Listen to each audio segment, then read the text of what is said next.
할렐루야. 한번 기쁜 얼굴로 한번 옆에 분들 한번 인사하시죠. 하나님 살아계십니다. 이곳에 계십니다.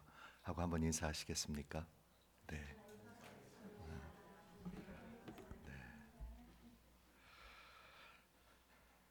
오늘 교회 주신 하나님의 말씀의 제목은 그의 말을 들을 때, 그의 말씀을 들을 때 크게 번민하면서도 라는 제목입니다. 저를 봐주시고 집중해 주세요. 하나님의 말씀을 들으면서 크게 번민했다 합니다. 크게 번민이 뭔지 아십니까? 여기서 한국말을 생각하지 마시고요.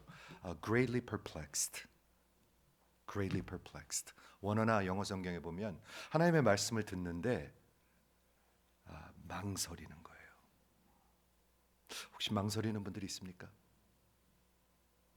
하나님의 말씀을 듣는데 greatly perplexed 했다는 것은 내가 앞으로 가야 될지 그냥 있어야 될지를 결단을 못 내린다는 거예요.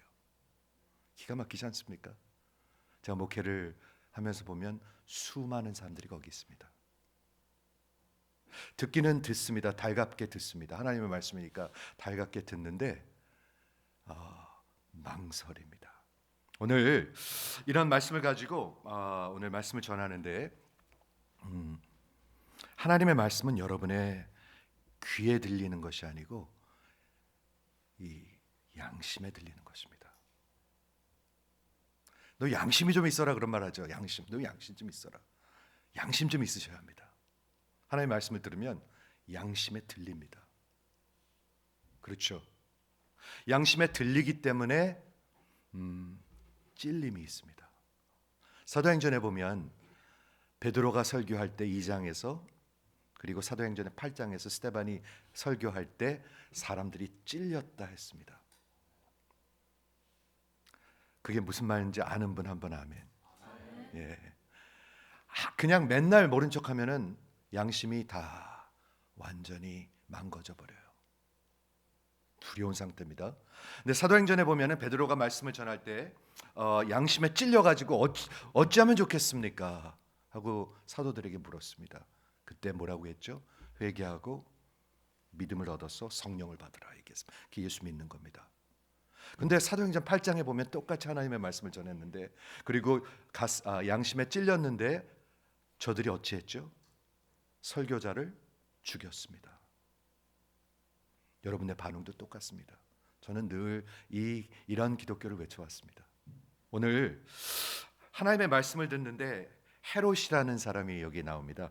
마태복음 14장에 보면 우리 지난 주까지 13장 하나님 나라의 비밀 그 비유에 아주 정말 너무너무 귀한 설교를 마쳤습니다. 그런데 사람들은 망설이고 따라오질 않습니다. 여러분은 망설이고 따라오십니까? 저는 이 목회에 관심이 이겁니다. 진짜 따라오는가? 아니면 목사님 다음 주에 뵐게요 하고 끝나는가? 똑같지 않죠? 전혀 똑같지 않습니다. 제가 스토니브룩 대학에 가가지고 2년 반 동안 이제 학생들과 성경 공부를 하면서 끝없이 하나님의 말씀을 이렇게 챌린지를 할 때 하나님이 역사하셔서 은혜를 주셔서 반응이 있습니다. 반응. 근데 여러분의 영혼 속에도 반응이 있어야 합니다. 아무것도 하지 않는 것도 반응입니다. 그렇죠? 집사님 우리 식사 한번 할까요? 아무 반응이 없어. 그것도 반응이죠. 아무 반응 없는 것도 반응이에요. 우리 하나님은 끊임없이 여러분들을 내게로 오라고 살라고 얘기하는데 반응하지 않는 것이 여러분의 반응입니다. 그런데 그 반응은 반드시 consequence, 결과가 있습니다. 그래서 오늘 14장에 들어가기 전에 왜 우리는 하나님의 말씀이 들리면 찔릴까? 성경은 분명히 진단하고 있습니다. 예수님이 이 땅에 빛으로 오셨는데 우리는 빛보다 어둠을 더 사랑합니다. 모든 인간은 다 똑같습니다. 저 사람은 참 착한 사람인데, 저 사람은 괜찮은 사람인데, 저 사람은 좀 배운 사람인데, 아니 저 사람은 조금 그래도 교양이 있는 사람인데, 다 똑같습니다. 인간은. 교황도 마찬가지입니다. 교황도 죄인입니다. 다 죄인입니다. 어둠을 사랑하게 되어 있습니다. 그 얘기는 뭐냐면 하나님과 우리의 본질상 다르다는 겁니다. 본질상. 하나님은 악을 미워하시는데요, 우리는 죄를 사랑합니다. 깊은 곳에서 슬쩍슬쩍 하는 걸 너무 좋아합니다. 그렇죠? 하나님은 깨끗한 purity, 거룩함을 좋아하시는데 우리는 구질구질한 데를 더 좋아합니다. 인간들입니다, 이게 다. 그렇기 때문에 빛이 비치면 어떻게 하죠? 저는 그 비유보다 좋은 비유가 없는 것 같아요. 큰 돌짝을 하나 이렇게 번쩍 들잖아요. 그럼 그 밑에 있던 벌레들이 있을 거 아니에요. 그 습한 데서 살던 벌레들이 빛이 쫙 비치면 어떻게 됩니까? 막 도망갑니다. 어디로 도망갑니까? 어두운 데로 도망갑니다. 우리 인간들은 다 똑같습니다. 하나님의 말씀이 비춰지면, 찔리면 도망가려 합니다. 왜 그렇죠? 드러나니까. 뭐가 드러납니까? 여러분의 내면 속이 드러나니까. 창피하잖아요. 왜 두려운가요? 죄책감 때문입니다. 죄책감. 왜 자꾸 숨죠, 우리는? 왜 우리는 그런 척하죠? 죄책감 때문입니다. 죄악 때문입니다. 한 명도 예외는 없습니다. 여기 한 명도 없습니다. 뭐 여기 양복을 입고 오셨든 청바지를 입고 하셨든 다 똑같습니다. 다 똑같습니다, 여러분. 이해가 되시죠? 지난주에 우리 설교를 끝내고 예수님께서 고향에 돌아가셔서 설교를 하는데 저들이 저 설교 잘하네, 굉장히 좋은 설교인데 하면서 나중에 어떻게 했죠? 마음에 찔려가지고 예수를 죽이려 했습니다. 어디서요? 고향에서. 그렇죠. 근데 오늘 두 번째 사건은 뭐냐 하면, 이 두 번째 사건은 여러분 잘 읽어보셨는지 모르겠는데 정말 죄송합니다. 제가 이렇게 표현해도 되는, 막장 드라마도 이런 막장 드라마가 없어요. 진짜로. 한여름밤의 막장 드라마예요, 이거는요. 어린 소녀가 나와서 막 벌거벗고 춤을 추고요, 목을 치고요, 그리고 헛소리들을 하고요. 이런 스토리인데 역사에 있는, 그리고 성경에 마태, 마가, 누가복음, 즉 공간복음서에 다 적혀 있는 중요한 사건입니다. 그런데 여러분 이런 거 아십니까? 마태복음을 우리가 지금 1년 반 동안 공부해 오는데 1장서부터 우리 그 예수님의 족보에서부터 여기까지 오는데 그 순서를 쭉 기록한 걸 보니까 하나님이 분명한 계획 가운데 순서가 있는 것 같아요. 성경을 아무렇게나 하나님이 이렇게 맞춰 놨을까요? 무슨 말인지 아시죠, 집사님? 이거 굉장히 귀한 말입니다. 하나님이 이 스토리를 여기다가 집어넣으신 이유가 있을 것입니다. 그런데 지금 우리 14장에서 17장까지 앞으로 4장 동안은 뭐에 관한 거냐면 예수님께서 군중들을 배척하십니다. withdraw 하십니다. 더 이상 상대를 하지 않으십니다. 여러분 그거 아십니까? 여러분들이 자꾸 예수를 부인하면 예수님이 멀리 하실 수도 있습니다, 여러분을. 있습니다, 여러분. 14장에서 17장의 그 섹션이 뭐냐면 The withdrawal of the king. 예수님께서 아무리 사역을 하고 아무리 말을 해도 안 되니까 그 다음엔 비유로 말씀하시고 그 다음에 안 되니까 그 다음엔 멀리 하십니다. 군중들을 멀리 하십니다. 특히 종교인들을 멀리 하십니다. 껍데기만 있는 사람들을 멀리 하십니다. 그렇죠? 그래서 이 두 번째 사건은 뭐에 관한 사건이냐 하면 그 헤롯이 세례 요한이라는 중요한 인물을 죽이는 사건입니다. 진짜 막장 드라마예요, 이거요. 목을 쳐요, 목. 그렇죠? 이 세례 요한이라는 사람은 어떤 사람이냐면 신약과 구약을 연결하고 예수님의 그 길을 준비하고 예수님과 아주 친밀한 관계가 있는 그런 인물입니다. 그렇죠? 굉장히 중요한 인물입니다. 세례 요한은 마치 구약 시대에 예언된 것처럼 메시아가, 그리스도가 이 땅에 오기 전에 분명히 광야에서 외치는 소리가 있을 터인데 그게 세례 요한이었습니다. 중요한 인물입니다. 근데 그 사람을 죽인 사건입니다. 한번 보도록 할게요. 14장 1절입니다. 그때 분봉왕 헤롯이 예수의 소문을 듣고, 잘 들어보세요, 그 신하들에게 이르되 이는 세례 요한이라. 이 벌써 정신이 나갔죠? 예수님 소문 듣고 세례 요한이래요. 이는 세례 요한이라. 그가 죽은 자 가운데서 살아났으니 그러므로 이런 능력이 그 속에서 역사하시는도다 하더라. 벌써 이게 시작부터 굉장히 놀랍습니다. 예수님 소문을 들었는데 저게 죽은 세례 요한이래요. 이거 정신이 나갔죠? 뭐가 씌었죠? 뭐가 느껴지십니까, 여러분은? 예, 두려움, 죄책감, 그런 거에 관한 거죠. 왜 그 사람이 세례 요한을 끄집어서 생각했으니까? 자기가 죽였으니까, 자기가 목을 뱄으니까. 마가복음을 조금 이따 볼 건데요. 마가복음 6장에 가면 이거의 그 parallel account가 나오는데, 그 헤롯이 자기가 목을 벤 그 사람이 생각나는 거예요. 죄책감에 붙들려서 살고 있는 거예요. 그리고 3절서부터 오늘 13절까지는 플래시백. 우리 연속극 보면 1년 전 이런 거 나오죠. 1년 전으로 돌아가는 겁니다. 지금 기가 막힙니다. 성경은 그런 거 옛날부터 했어요. 요즘 K 드라마에서 나온 게 아니에요. 그게 1년 전으로 돌아갑니다. 1년 전에 헤롯이 그 동생 빌립의 아내 헤로디아의 일로 요한을 잡아 결박하여 오게 가두니. 무슨 사건이죠? 헤롯이 자기 동생, 이복 동생입니다. 이복 동생의 아내. 그럼 뭐가 되죠? 제수 씨. 야, 이런 막장 드라마가 있어요. 둘 다 결혼했었는데 둘 다 이혼하고 자기 제수 씨랑 결혼을 해요. 그런 사건입니다. 빌립의 아내 헤로디아의 일로 요한을 잡아 결박하여 오게 가두니. 왜 그랬습니까? 바로 다음 주에 나와 있습니다. 다음 절에 나옵니다. 요한이 헤롯에게 말하되 당신이 그 여자를 차지하는 것이 옳지 않습니다. 뭐죠? 하나님의 말씀이에요. 하나님의 말씀이 뭐죠? 여러분들의 죄악을 지적하고 있어요. 지금 헤롯의 죄악을 지적하고 있어요. 맞습니까? 양심에 찔리고 있어요. 지금요. 어떻게 했죠?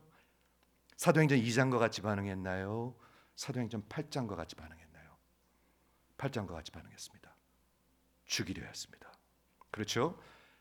이에 요한이 헤롯에게 말하되 당신이 그 여자를 차지하는 것이 옳지 않습니다.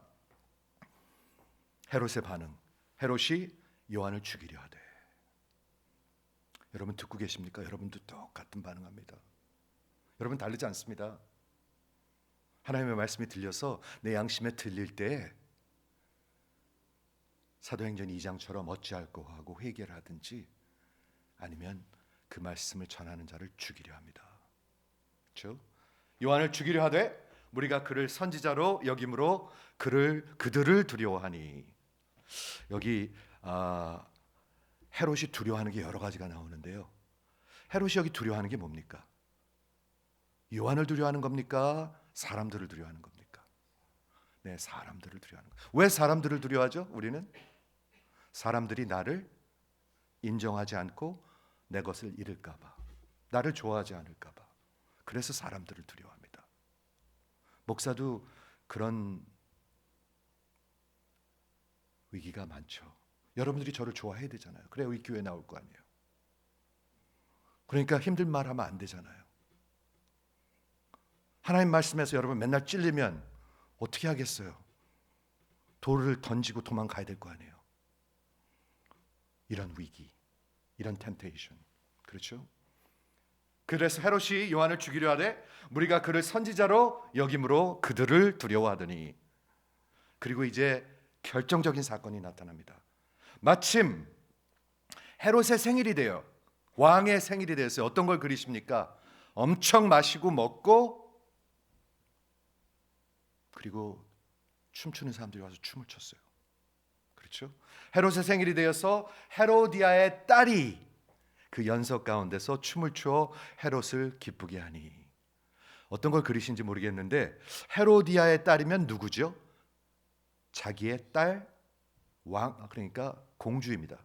공주가 그런 자리에서 춤춥니까? 뭔가가 수상합니다. 이거 뭔가가 수상합니다. 그렇죠? 많이 취해 있고 많이 먹고 떠들고 막 난리가 났는데 공주가 나와서 무슨 춤을 췄을까? 예쁜 춤 췄을까요? 아마도 아니었을 겁니다. 이 성경 원어에 보면은 굉장히 섹슈얼한 톤이 있습니다. 그래가지고 헤롯이 기뻐하니. 헤롯이 누구였습니까? 자기가 의붓 아버지인가요? 네, 아버지고 이따 보면 아시겠지만 이 헤로디아는 자기의 조카였었습니다. 이런 막장 드라마도 없어요, 진짜. 그 딸이 나와서 춤을 트는데 기뻐가지고 결정적인 실수를 하게 됩니다. 어떤 실수를 하죠? 헤롯이 맹세로 그에게 말하든 무엇이든지 달라는 대로 내가 주겠다고 약속하거늘. 여러분 여기서 뭐를 느끼시는지 모르겠는데 굉장히 어리석음이 느껴집니다. 뭐하러 맹세합니까? 그리고 뭐든지 주겠다고 어떻게 약속합니까? 얼마나 교만하고 얼마나 어리석고 얼마나 진짜 정말 대실수를 하게 되는 것입니다. 왜 이런 일이 일어날까요? 그렇죠? 그러니까 이제 그 딸이 소녀였었는데 그가 어머니의 시킴을 듣고 어머니한테 가서 물어봤나 봐요. 어머니 뭐 달라고 그럴까요? 뭐든지 준대요. 그러니까 어머니한테 가서 물어보니까 어머니가 뭐라고 그랬어요? 세례 요한의 머리를 가지고 오라. 여러분 어머니한테 물을 걸 물어야 합니다. 어머니들도. 여기 악한 어머니가 있습니다. 자기 딸을 그 연회장에 춤을 추게 했어요. 아마 다 계획된 일인 것 같아요. 그러니까 이 딸이 바로 엄마한테서 물어봤겠죠. 그러니까 뭐라고 그랬어요? 자기하고 자기 남편을 공격하는 하나님의 말씀으로 찔림을 주는 그 사람의 목을 베우라고 그랬어요. 굉장히 잔인하죠. 상상할 수가 없죠. 세례 요한의 머리를 소반에 얹어가지고 여기에 내게 주소서 하니 왕이 근심하나. 근데 이미 늦었는데 여러분들이 망설이니까 결국에 이런 날이 오는 거예요. 하나님의 말씀을 듣고 망설이면 이런 날들이 오는 거예요. 이런 결정적인 날이 오는 거예요. 그래서 그가 근심하나 자기가 맹세한 것과 그 함께 앉은 사람들 때문에 주라고 명해버렸어요. 그래가지고 사람들을 보내서 옥에서 요한의 목을 베어 그냥 그렇게 간단하게 나왔습니다. 그 머리를 소반에 얹어서 그 소녀에게 주니. 이게 얼마나 막장입니까? 소녀라고 나와 있습니다. 소녀. 아마도 13살? 상상이 되십니까? 걔가 나와서 얼마나 벗었는지는 모르지만 그 많은 군중 앞에서 춤을 추고 그래서 사람들이 좋다고 난리가 나고 그래서 그런 약속을 하고 가서 목을 베어오고 그걸 갖다 주고 그 소녀한테 갖다 주니 그가 자기 어머니에게로 가져가더라. 저는 여기서 많은 것을 느낍니다. 제가 목회를 하면서 보면은요 어머니와 딸하고 관계가 참 중요한 것 같아요. 예수가 없으면 이런 요구들이 일어납니다. 얼마든지 일어납니다. 예수가 없으면. 그렇죠? 요한의 제자들이 와서 그 시체를 가져다가 장사하고 가서 예수께 아뢰니라. 예수께서 들으시고 배를 타고 떠나사 빈들로 가시니. 결국에는 스토리의 마지막이 뭡니까? 예수님이 떠나가시는 것입니다. 떠나가시고. 여러분 잘 들으시기 바랍니다. 잘 들으시기 바랍니다. 그런데 이 사건을 설명하기 전에 다시 설명하기 전에 요한복음 6장에 보면 요거하고 같은 사건이 나와 있는데 조금 다릅니다. 그래서 제가 한번 읽어드릴게요. 6장 14절. 이에 예수의 이름이 드러난지라. 예수가 유명해진 거예요. 헤롯 왕이 듣고 이르되 이는 세례 요한이 죽은 자 가운데서 살아났도다. 한번 얘기를 한 거예요. 저거 저건 세례 요한이야. 뭔가가 쉬운 거죠. 뭐 때문에? 죄책감 때문에, 두려움 때문에. 그럼 같이 갑니다, 여러분. 그런 거 경험해 보신 적 있으십니까? 여러분 죄책감을 양심에서 느끼지 않으면 그리스도를 붙들 일이 없습니다, 여러분. 자동차를 타고 가는데 빨간불이 들어오죠. 엔진이 문제가 생기면 엔진에 이게 빨간불이 들어온다는 건 뭐죠? 위험 신호예요, 위험 신호. 그럼 어떻게 해야 되죠? 그냥 믿고 타이죠? 아니요. 바로 돌보기 시작해야 돼요. 양심에 찔려올 때 여러분들 그대로 달리기 시작하면 결국엔 언젠가는 크래시하게 돼요. 이해하시죠? 그래서 그 듣고 세례 요한이 죽은 자 가운데서 살아났도다, 그러므로 이런 능력이 그 속에서 일어나는도다 하고, 이는 그가 어떤 이는 그가 엘리야라고 그러고 어떤 이는 그가 옛 선지자 중에 하나라고 그러는데, 헤롯이 아주 그냥 확실히 얘기합니다. 이는 내가 목을 벤 요한 그가 살아났도다. 분명히 들리시죠? 그 죄책감, 그 두려움. 1년 전에 헤롯이 자기 동생 빌립의 아내 헤로디아에게서 장가든 거로 이 여자를 위하여 사람을 보내어 요한을 옥에 가뒀으니, 여기까지는 똑같습니다. 근데 여기서부터 이제 다릅니다. 18절에 보니까 요한이 헤롯에게 말하되 동생의 아내를 취하는 것이 옳지 않다라고 죄를 지적했습니다. 하나님의 말씀으로. 그렇죠? 그런데 찔렸는데 회개하지 아니하고 죽이려 했단 말이죠. 그런데 여기는 헤롯이 아니라 헤로디아가 요한을 원수로 여겨 죽이고자 하였으되 하지 못한 것은, 그러면서 참 여기 놀라운 중요한 내용이 나옵니다. 왜 헤로디아가 죽이고자 했는데 죽이지 못했냐면, 헤롯이라는 사람이 아까 요한을 죽이고도 싶었는데 요한을 또한 의롭고 거룩한 사람으로 알고 있었어요. 이거 참 이면성이 있죠. 하나님의 말씀을 듣기 때문에 하나님의 말씀인 건 알아요. 그런데 듣기는 싫어요. 마음은 찔려요. 그리고 싫어요. 이런 이면성이 있는 거죠. 그가 의롭고 거룩한 사람이라 알고 두려워하여 그를 보호하고 그를 죽이지 않으려고 했어요. 그래서 그의 말을 들을 때, 요한이 하나님의 말씀을 전할 때 크게 번민하면서도 달갑게 들음이니라. 자, 여기 좀 보겠습니다. 여러분은 하나님의 말씀을 들으면서 그렇지, 맞지, 저게 하나님의 말씀 맞지, 아멘이지, 그렇지, 내가 똑바로 해야지, 다 이렇게 하시죠? 맞습니까? 맞습니까? 맞습니까? 그런데 문제는 뭐냐면 그 다음에 진짜 망설이십니까? 아니면 따라가십니까?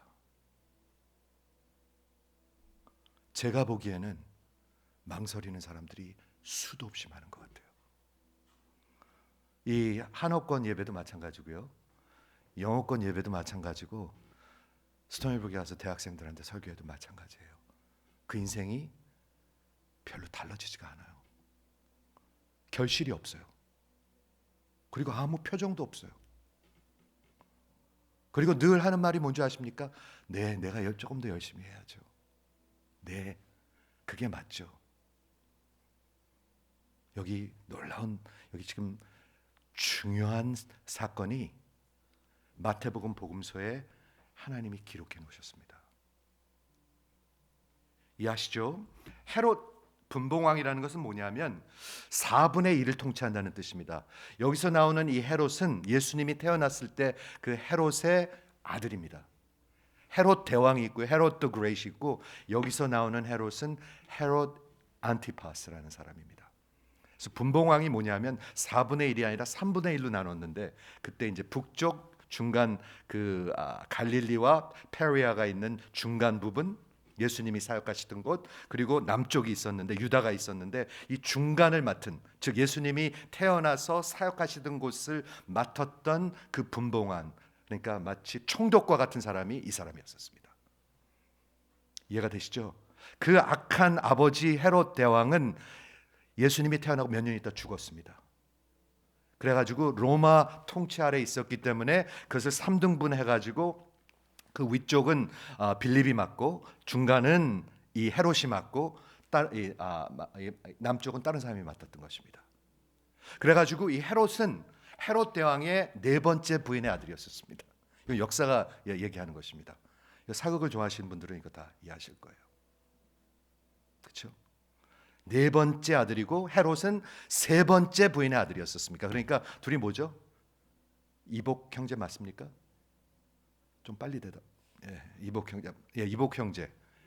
형제입니다. 그런데 그 이복 형제의 부인을 결혼했고 자기도 결혼했는데 눈이 맞아가지고 둘 다 이혼하고 쌍이혼하고 그리고 결혼한 겁니다.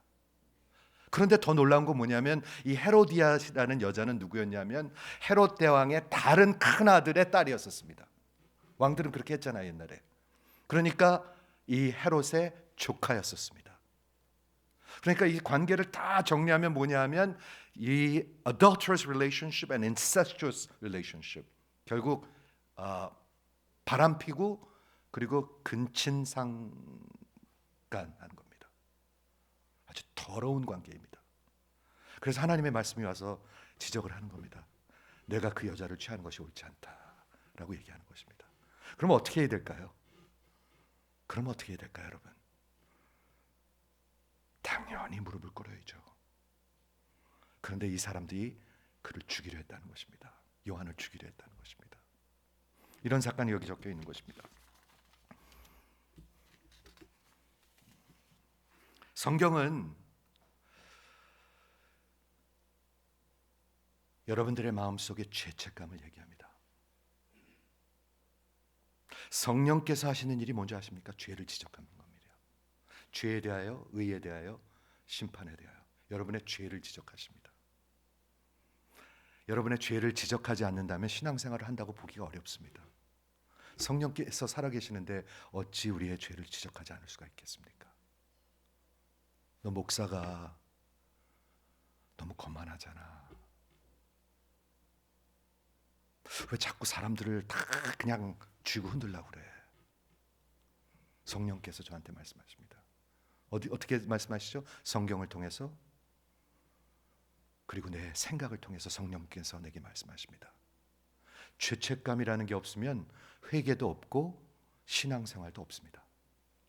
그렇기 때문에 하나님께서 우리에게 주신 그 faculty 중에서 양심이라는 게 있는 것입니다. 로마서에 나오는 이건 중요한 겁니다. 양심이라는 것은 하나님의 형상으로 만들어졌기 때문에, 하나님은 의로우신 분이기 때문에 우리가 뭐가 옳고 그름을 판단할 수 있는 것이 양심입니다. 그렇죠? 그런데 양심을 주셨는데 우리는 죄 가운데서 태어났습니다. 그렇기 때문에 이 양심이 많이 망가졌습니다. 하지만 하나님의 말씀을 들을 때 그 양심이 살아나기 시작합니다. 지금같이 살아나기 시작합니다. 나셔야 합니다. 아니면 죽은 사람이지. 양심이 흔들리기 시작합니다. 양심이 찔리기 시작합니다. 내가 너무 그런 척하네. 내가 5대째 믿는 집안인데 알맹이는 하나도 없는데 너무 그냥 그런 척하네. 양심이 찔리기 시작합니다. 그게 뭐죠? 하나님께서 우리에게 레드 시그널을 주신 거잖아요. 이렇게. 그렇죠? 왜? 돌이키고 회개하라고, 그리고 살라고, 그렇게 말씀을 하시는데 사람들은 듣지 않습니다. 왜 듣지 않죠? 여러분들의 속이 어둠을 더 사랑하기 때문에. 이 속에 있는 것들이 드러날까 봐. 맞습니까? 그러면 두려움은 뭡니까? 왜 죄책감은 항상 두려움으로 이끌어갑니까? 왜 사람을 두려워하고, 왜 사람들 만나는 게 두렵죠? 제가 그걸 너무나 잘 압니다. 사람들이 나를 판단하니까, 내 속이 드러나니까, 막 나를 지적할 것 같으니까. 성경은 분명히 얘기합니다. 두려운 것은 심판에 관한 것이라. 우리 영혼 깊은 곳에 여러분들은 다 압니다. 하나님 앞에, 심판대 앞에 서게 될 것입니다. 저 보세요. 남편이랑 상관없습니다. 아내랑 상관없습니다. 심판대 앞에 서게 될 것입니다. 심판대 앞에서 무슨 일이 일어나는 거죠? 죄의 대가 보응을 받게 되는 것입니다. 그게 심판입니다. 누가 심판하시나요? 여러분의 일거수일동을 다 알고 계시는 하나님이 심판하십니다. 예수님이 심판하십니다. 이게 성경의 복음의 파운데이션입니다. 그럼 우리는 어떻게 된 거죠? 우리는 망했습니다. 한번 아멘 해보세요. 안 믿어지시죠? 여러분, 나중에 안 믿고 하나님 앞에 서면 망한 거 알 거예요. 반드시 망한 겁니다. 거룩하신 하나님 앞에서 하나님은 분명히 그것을 심판하셔야 돼요. 왜? 거룩하시기 때문에. 죄와 악을 미워하시기 때문에 반드시 심판하셔야 되는데 우리는 죄덩어리들이거든요. 굉장히 selfish하고 굉장히 오만하고, 그렇죠? 우린 망했습니다. 그래서 예수님이 오신 겁니다. 망한 사람들을 구원하시려고. 한번 아멘 해보세요. 이게 들려야 예수 복음을 믿는 거예요. 내가 교회 열심히 다니고 신앙생활하고 헌금좀 가끔 해서 구원받는 거 아니에요. 아니에요. 아니에요. 성경은 그렇게 얘기하고 있지 않아요.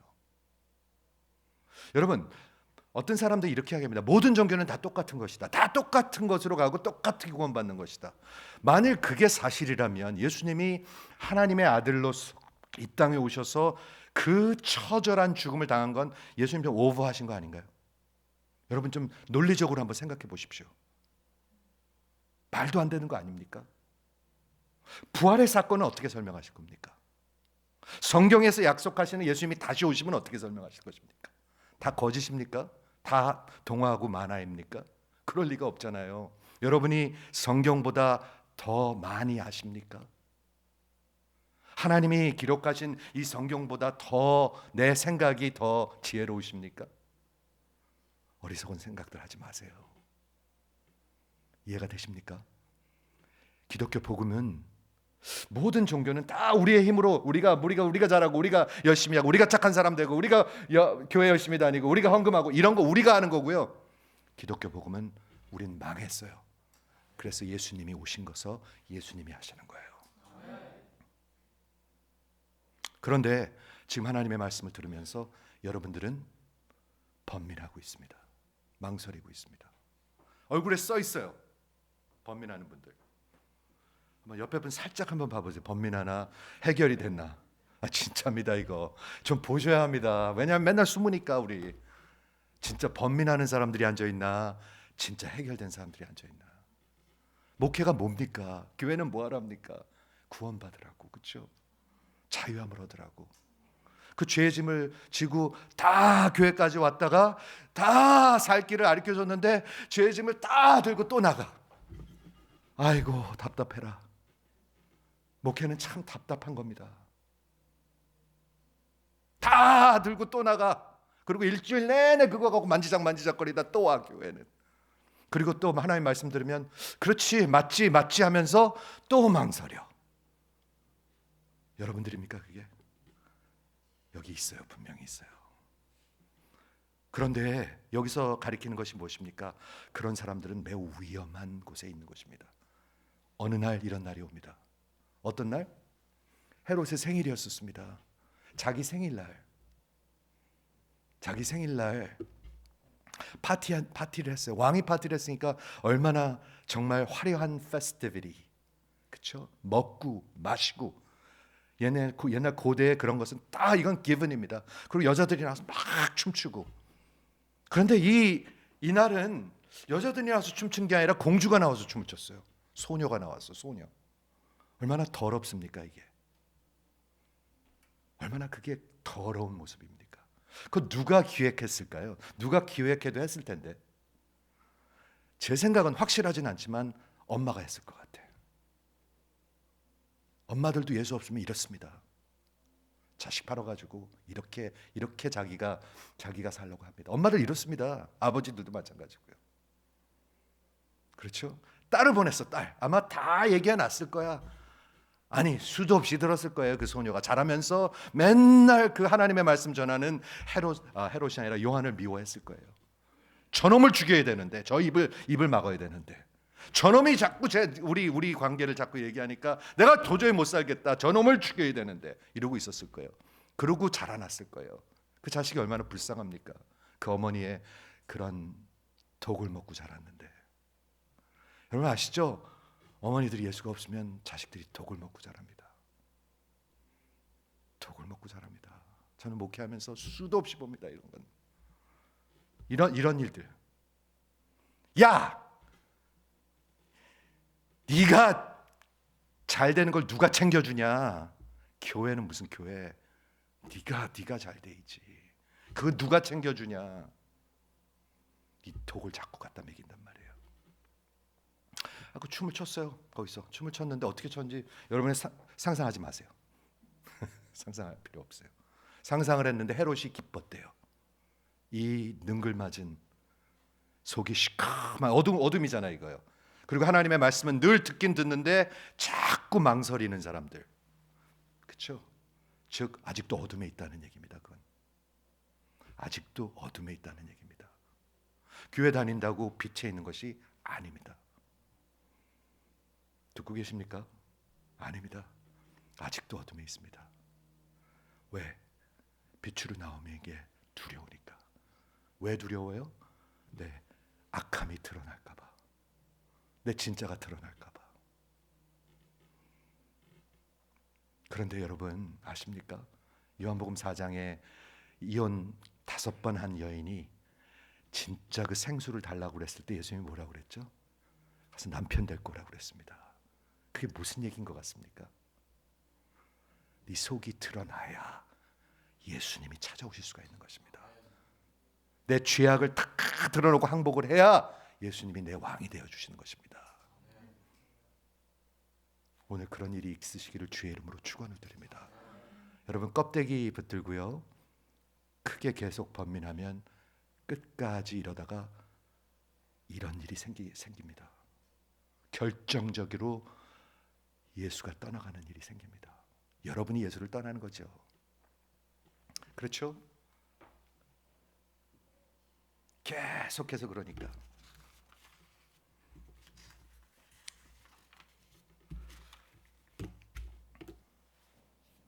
하나님의 말씀을 들었을 때 헤롯 왕의 반응은 죽이려 했습니다.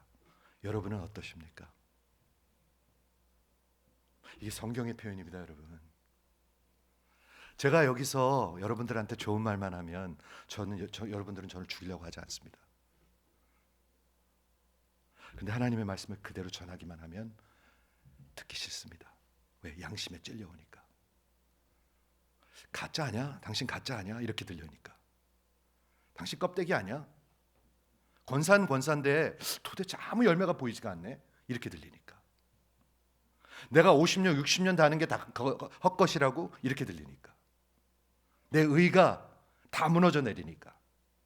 나를 무시하는 것 같으니까. 내가 이런 것, 내 그 위치를 잃어버리는 것 같으니까 화가 나기 시작하는 겁니다. 하나님의 말씀을 들을 때. 근데 여기서 지금 하나님께서 이 헤롯을 통해서 오늘 여러분에게 말씀하십니다. 그리고 하나님 허락하시면 우리 EM 컨그리게이션 때도 제가 젊은이들한테 똑같은 말씀 전합니다. 여러분, 하나님의 말씀 똑같습니다. 이따 스토니브룩 대학에 가서도 똑같은 말씀 전할 것입니다.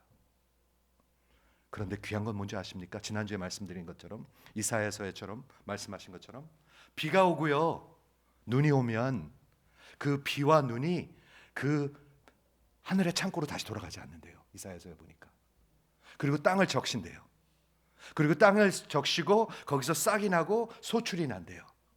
이와 마찬가지로 하나님의 말씀이 선포되면 다시 돌아오지 않는데요. 하나님한테 적시는 사람들이 있어요.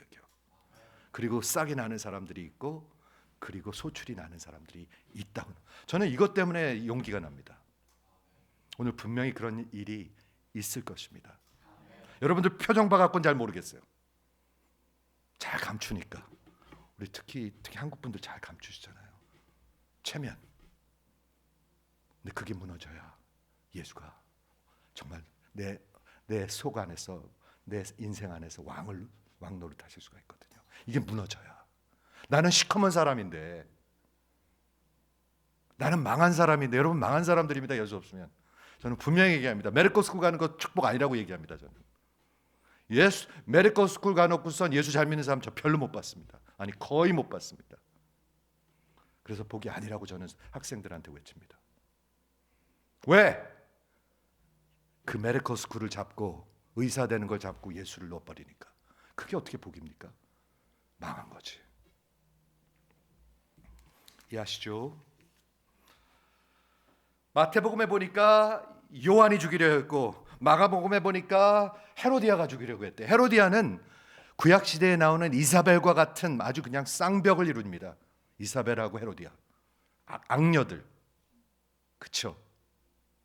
근데 있어요, 이런 엄마들이. 예수가 없는 아주 독한 엄마들이. 그렇죠? 그래서 남편과 아내가 같이 죽이려 합니다. 그런데 헤롯의 반응은 굉장히 양면성이 있습니다. 마치 혹시 여러분들 같이 듣기는 들어. 하나님 말씀 맞아. 저 하나님 말씀 전하는 거로 인정해. 그리고 좋아도 해요. 이 헤롯은 좋아했대요. 그래, 우리 교회 말씀, 목사님 말씀 좋아. 근데 문제는 뭐냐면 동시에 크게 번민하고 있어. 결단을 내릴 수가 없어. 망설이고 있어. 저 좀 보십시오. 망설이는가 아니면은 완전히 해결되는가, 저 좀 보십시오. 이게 목회자가 하는 일입니다. 저 좀 보십시오. 망설이고 있는가 아니면 이미 다 결단했는가. 주인도 따라 살아갈 때에 사랑과 충성 늘 바치오리다. 망설이는 사람들이 이런 찬양할 수 있습니까? 절대로 못합니다. 제가 어렸을 때니까 제일 좋아하던 찬양이 이 찬양이었어요. 그래서 제가 아는 우리 어머니 친구 목사님인데, 여자 목사님인데, 야, 너 그것 좀 해봐, 그것 좀 해봐. 맨날 이 찬양을 해보라고 그랬어요. 왜 좋았는지 모르겠어요, 저는요, 그 찬양이. 근데 그 찬양이 좋았어요.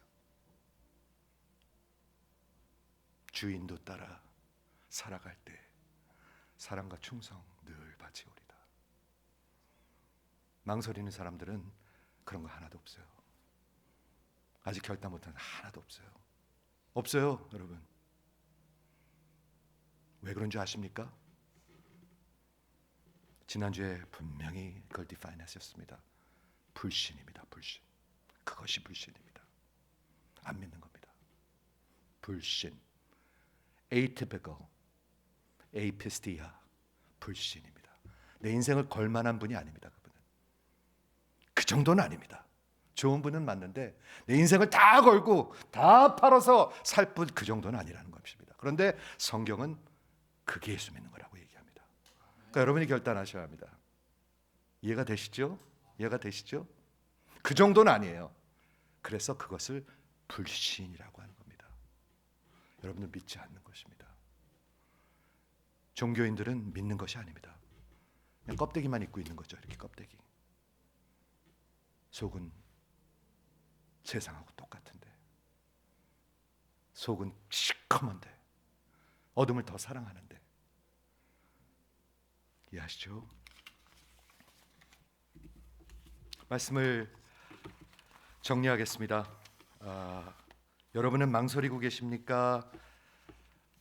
아니면 망설이고 이미 다 해결하셨습니까?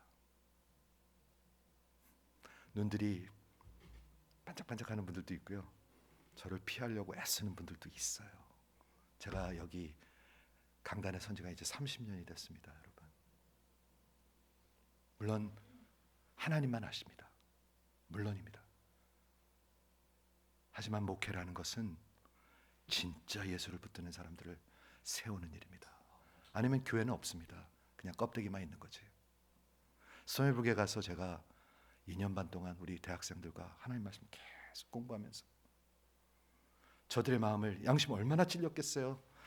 다 의사, 박사, 이게 다인데 전 계속 공경하니까 다 저들이 간증하는데 뭐라고 하는지 아시면 목사님 말씀에 너무 어펜드를 받았대. 다들 어펜드 받았대. 여러분도 좀 어펜드 받았으면 좋겠어요. 저는요. 그래야 회개를 하죠. 정신이 없으신 것 같아. 네, 어펜드 받아야 되죠. 하나님의 말씀을 들리기만 하면 어펜드 받습니다. 찔립니다. 사도행전 2장과 같은 반응들도 있고요, 사도행전 8장과 같은 반응들도 있는데, 여기에 나온 이 사건은 8장입니다. 망설이는 자들. 망설이지 마십시오. 이런 일이 찾아오십니다. 결국엔 어떻게 됩니까? 여기 결국에 끝을 보도록 하겠습니다. 요한이 목을 베서 소반에 요한의 머리를 베서 소반에 얹어서 그 소녀에게 주니. 야, 얼마나 이런 거 이거 TV에서도 못 보여줄 것 같아 이런 거 그렇죠? 그가 자기 어머니께로 가져가니라. 어머니가 얼마나 행복했을까? 이 어머니가 이 딸이 이렇게 자기를 위해 주니 얼마나 고마웠을까? 라고 생각하십니까? 이런 비극이 어디 있습니까? 이 소녀와 이 어머니와 이 의붓 아버지와 이들 어떻게 됐나요? 영원히 멸망했을 것입니다. 이해하시죠? 그때 요한의 제자들이 와서 시체를 가져다가 장사하고 가서 예수께 아뢰니라. 여러분, 이 스토리가 뭐에 관한 거죠? 요한에 관한 겁니까? 아니요. 예수님을 보고 요한이라고 그랬거든요. 이 미친 사람이. 그리고 결국엔 예수님으로 끝나네요. 왜 이 사람이 요한을 그렇게 미워하고 죽였습니까? 예수를 미워하는 것입니다. 여러분, 들리십니까? 이게 뭐에 관한 겁니까? 예수에 관한 얘기입니다. 여러분, 예수. 결국엔 예수에 관한 것입니다. 여러분, 하나님의 말씀을 들으면서 왜 듣기 싫고 화가 나고 그러죠? 죄가 밉습니까? 아니에요. 여러분, 속지 마세요. 하나님이 미운 것입니다. 하나님이 미운 것입니다. 제가 밉다고요? 전 I never take it personally. 저한테 뭐라 그러는 사람 많았어요. 그렇지만 I don't take it personally. 여러분이 저를 미워하는 게 아니라 하나님을 미워하는 겁니다. 진정으로 회개하셔야 합니다. 그것만이 살 길입니다. 이게 예수 믿고 따라가는 겁니다. 그때 예수께서 들으시고 배를 타고 떠나서 따로 빈들에 가시니, 이렇게 사건을 다 정리하고 있는데 마지막으로 헤롯은 두려웠습니다. 여러분 두려우십니까? 사람들이 나를 무시할까 봐 두려우십니까? 여러분 두려우십니까? 여러분 혹시 하나님의 말씀 듣는 게 두려우십니까? 저 여러 번 들었습니다. 여기 교회만 오면 맨날 야단 맞는 것 같아. 그 얘기하고 제일 많이 듣는 거. 이 교회만 오면 맨날 똑같은 얘기 듣는 것 같아. 내가 너무 놀래요. 나 진짜 열심히 준비해서 설교하는데 어떻게 똑같은 걸 맨날 듣는지. 그것만 들리나 봐. 여러분 두려우십니까? 뭐 때문에 두렵죠? 성경은 분명히 얘기합니다. Fear has to do with judgment. 심판입니다. 여러분 여기에 좋은 소식이 있습니다. 예수님께서 대신 심판을 받으셨습니다. 다시 얘기할게요. 깜빡 좋은 분을 위해서. 예수님께서 대신 심판을 받으셨습니다. 어디서요? 십자가에서. 그게 십자가죠. 그리고 그분은 지금 살아계십니다. 그래서 여러분이 예수님과 하나가 되기만 하면 죄 사함을 받고 모든 두려움은 떠나가게 될 것입니다. 사람을 두려워하지 않습니다. 하나님을 두려워하지. 사람을 두려워하지 않습니다. 저는 여러분 그렇게 두렵지 않습니다. 죄송합니다.